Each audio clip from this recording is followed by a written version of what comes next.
This is the Speaking of Writers podcast. I'm Steve Richards. As America marks the 250th anniversary of the Declaration of Independence, the nation finds itself confronting some of the most profound questions in its history. Questions about democracy, law, governance, political power, economic opportunity, technology, and civic responsibility, too. Our guest today is Alexandra Natapoff, award-winning criminal justice scholar, former federal public defender, and the Lee S. Kreinler Professor of Law at Harvard Law School. Along with fellow Harvard Law professor Guy-Uriel Charles, she has edited America Unfinished, 250 Years of Law and Governance, an extraordinary collection featuring more than 60 Harvard Law School scholars examining the state of American law, democracy, and governance at this pivotal moment. The book explores how the American experiment that began in 1776 remains unfinished, contested, and evolving too, while also asking what comes next. Alexandra, welcome to the Speaking of Writers podcast. Thank you so much for having me, Steve. The title, America Unfinished, is powerful. What does unfinished mean to you in the context of the American experiment 250 years after the Declaration of Independence? Yeah, so we stole the title from the Gettysburg Address, actually. And in the book itself, we actually reproduce the Declaration and the Gettysburg Address so folks can take a look at it as they go. So famously, Lincoln said in the Gettysburg Address, history will little note nor long remember what we say here. Of course, that wasn't true. But he went on to say that it is for the living to carry on the unfinished work of the soldiers who died here. It was a call to keep going with the project, as you say, the experiment of American democracy. And we thought that that was very powerful. And it really captured this idea that we work on our democracy, on our legal system of government every generation, and we pass it down to the next one, and the next one works on it, and the next one works on it. And so we wanted to capture that idea in the title, and also that the essays are contributions to an unfinished project. They are not the answer. They are not the be-all and end-all. They are our hope for a contribution. As you and Guy were beginning to assemble this collection, what central question did you hope the book would help readers wrestle with? Yeah, that's a great question. So we knew that we needed to do something collectively with our faculty. We thought it was really important that our colleagues, who are some of the leading legal experts in the country, if not the world, on some of the topics that they're writing on, we wanted to come together to share what we're grappling with, what we're writing about at this crucial moment in American history, in American legal governance. But at the same time, our colleagues write about all different kinds of things. We have experts on corporate law and on the war powers and on climate change and on the Supreme Court. And so we didn't pose a question, a uniform question to be answered, so much as we said to our colleagues, we all agree that we're in a crucial moment in American history. We don't agree on what it means, what to do, how to understand it. There's actually very little agreement on the faculty about these questions, but we all agree that it's crucial. What would you like to put on the record today? What do you think is important to share about the work that you are doing for this moment, that you might be glad in 5 or 10 years that you got a chance to say? So it wasn't so much that we asked our colleagues to answer a question as to share a nugget, a core, a piece, a core piece of what they, in their expertise, their area of expertise, they thought should be discussed at this moment. And that's how we got 62 essays about 62 really quite different aspects of American law and governance. The book features more than 60 legal scholars. You mentioned 62. How did you select these 62? Narrow it down. We didn't. They self-selected. So we invited the entire full active Harvard Law School faculty, everybody who is a full active member of the faculty, And but we did say you have to do it now. This book was on a very tight schedule. We wanted to publish it this coming weekend over the 4th of July, and that's when it comes out. And so we put our colleagues under a certain amount of time pressure to produce these essays, and some folks, for whatever set of reasons, weren't able to do it. They might have had another book in the works, or they had personal issues, or for whatever reason, some people were not decided not to contribute or were not able to contribute. But as editors, we made no selection choices at all. Anybody who didn't write, it was for their own reasons. Were there recurring themes that emerged unexpectedly across the essays? Yeah, another great question. It was one of the great joys and challenges, frankly, of editing 62 very different essays in literally dozens of different legal spaces, but there were themes. One, of course, is the theme of the book, which is the modern moment of American law and governance, and looking back 250 years. And so many of these essays celebrated, engaged, described the arc of American law, which of course has changed enormously in 250 years. We have luminous historians on the faculty who really located what's happening today in the arc of American history. So one of the themes is both continuity and, of course, change, and what produces change. And you see this, I think, in most of the essays, sort of where we were, how it's, I forget the meme, how's it going, how it was, how's it going. Obviously, I'm not fluent in that little in that little piece, but it's sort of it is that kind of reflection. Another theme that that emerged was how law engages power. Because really, when we talk about legal governance or a legal democracy, or in our world, we sometimes just say rule of law, what we mean is we're governing through law, not through brute force, not the most powerful person in the room gets to decide, and hopefully not through violence. And so many of these essays grapple with how is it that law governs differently? How does it check power? How does it manage power, whether it's corporate power or my sphere, I write in criminal law, or in voting rights, our electoral processes. How does law manage, engage, share, check, advance state and private power? And again, we got some very different and fascinating insights into that meta question about how you run a democracy.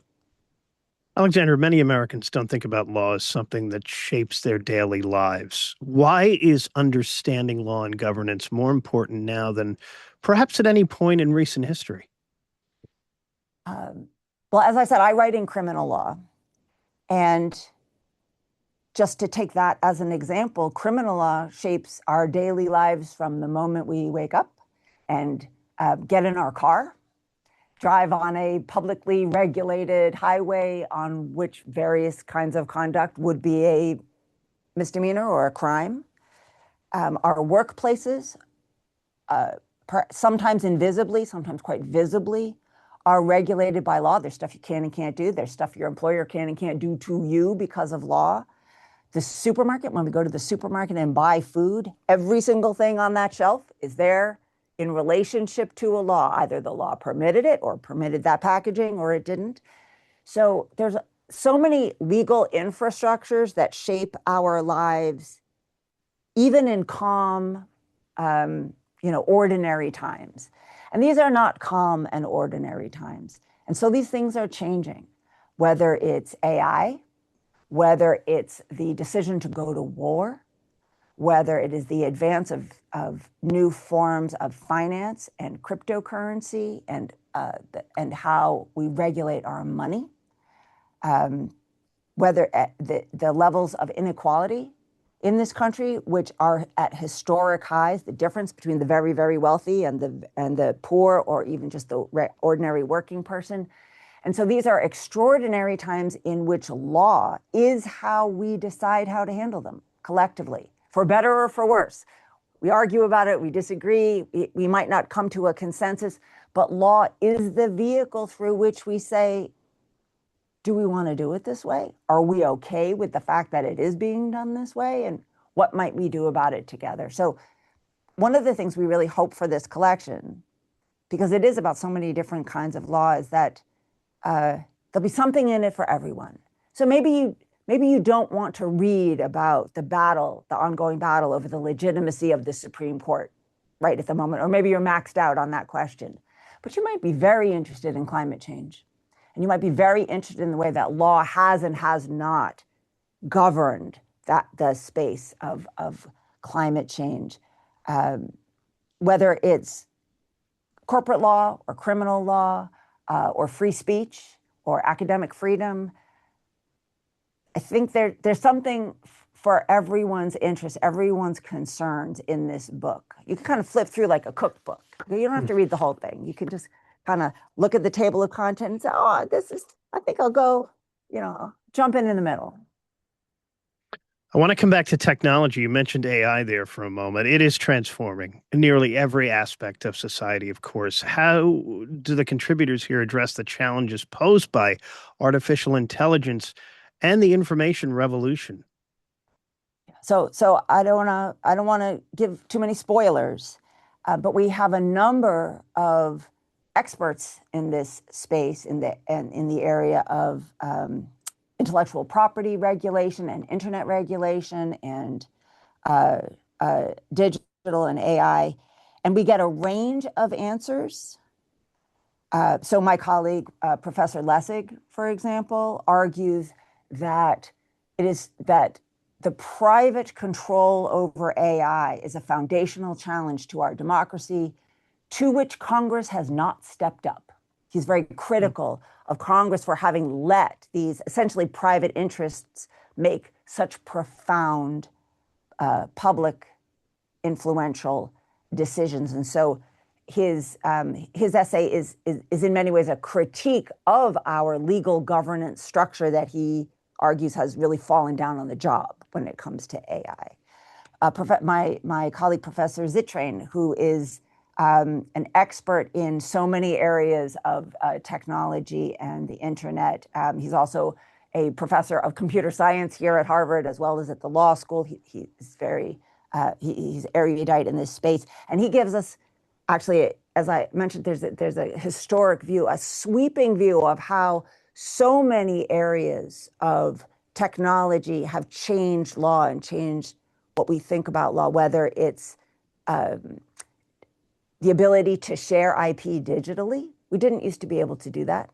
But now, whether it's music or other forms of IP on the internet, really revolutionized our understanding of property and intellectual property. Of course, the internet and social media have changed politics. They have changed international relations. They have changed our homes and our communities and our schools. And also AI. So his point is AI is not alone, actually, in being a radical force of change. And every generation we're using law to confront, grapple, think about how we want to handle these questions. He is also, in many ways, critical of the way our legal infrastructure has or has not stepped up to the task. But he also reminds us of the tools we have used in the past to try to protect the polity and try to protect our communities against essentially unfettered private decisions about technological change. You'd mentioned those schools. Are just a couple of tastes, You'd mentioned schools there. Several essays examine the future of knowledge institutions. Why are universities, journalism, and public expertise so central to the health of democracy? Yeah, that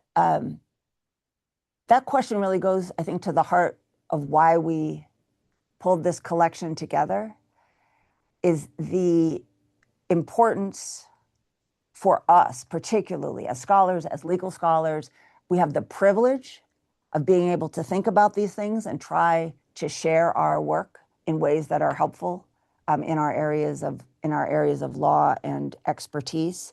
We have the privilege of working in a space in which academic freedom and the First Amendment protect our ability to say difficult things that people in power, that entities in power might disagree with. That's an incredible gift that we have.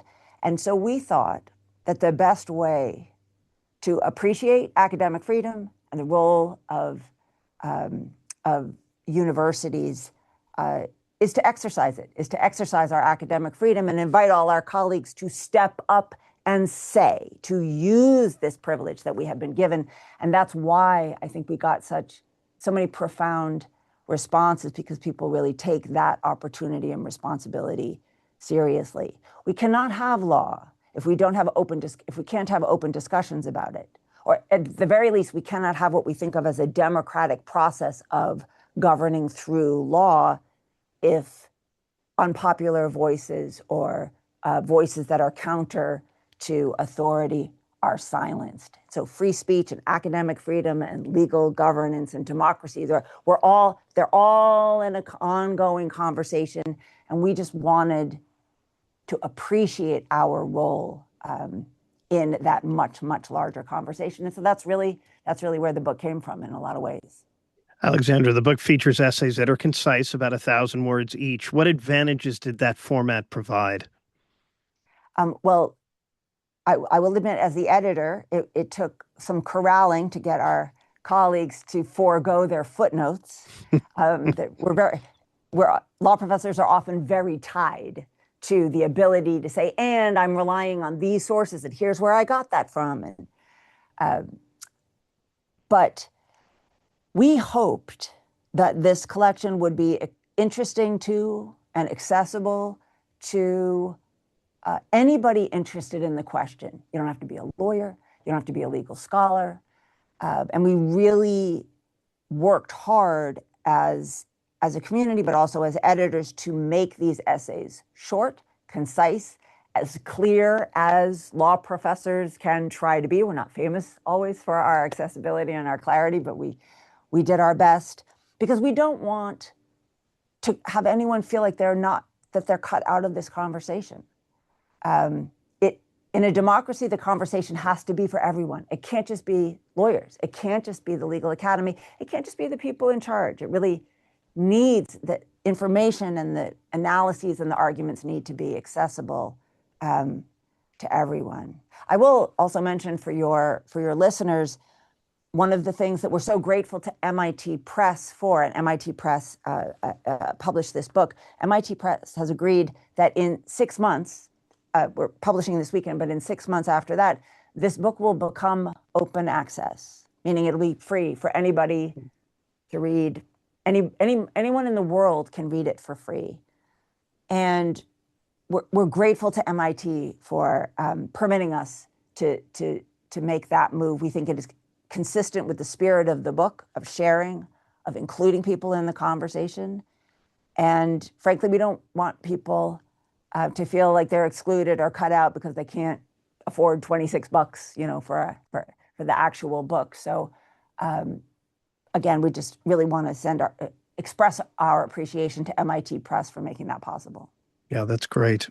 Well, this episode is part of our America 250 series here on the Speaking of Writers podcast. So I'm going to wrap up with some questions about America 250 for you.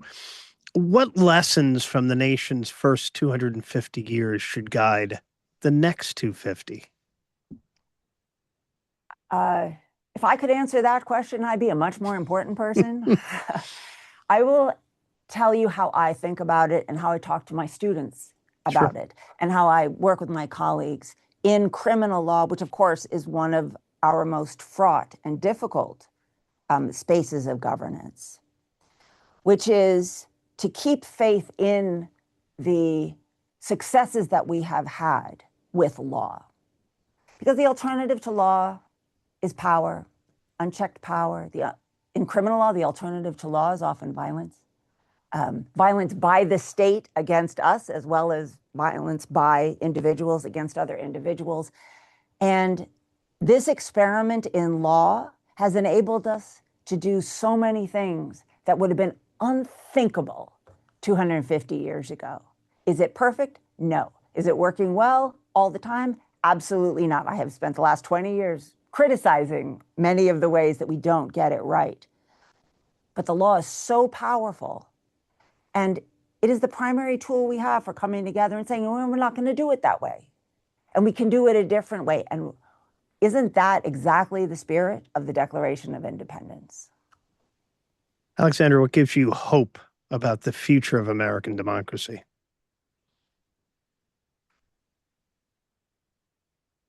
I've worked in some of the most depressing and difficult spaces in American law. I was a public defender before I became a law professor. I worked in Baltimore. And even in the toughest spaces, people stood up. They didn't give up on principle for their own selves or for their families or for their clients. People persisted in the face of challenge and difficulty, and frankly, in the face of fear. And if ordinary people can do that, and if lawyers in offices that people don't always pay attention to can do that, I find that extremely hopeful. And I hope that we will all take inspiration from this moment to keep on fighting for the things, even if they seem challenging and difficult at the moment, that we'll keep on fighting for the things that we hold dear and use the law to do it. My guest has been Alexandra Natapoff, co-editor with Guy-Uriel Charles of America Unfinished, 250 Years of Law and Governance, bringing together more than 60 leading legal scholars. The book offers an insightful and thought-provoking examination of where America stands at this historic 250th anniversary moment and where it may be headed next. America Unfinished is available wherever books are sold. Alexandra, thank you for joining me. Oh, thanks so much for having me. And thank you for watching and for listening. You can hear this and all of our episodes in this America 250 series and all of the Speaking of Writers podcast episodes on Spotify, YouTube, and Apple Podcasts, and wherever you get your podcasts. I'm Steve Richards. Thank you for watching and for listening. I will talk to you again next time.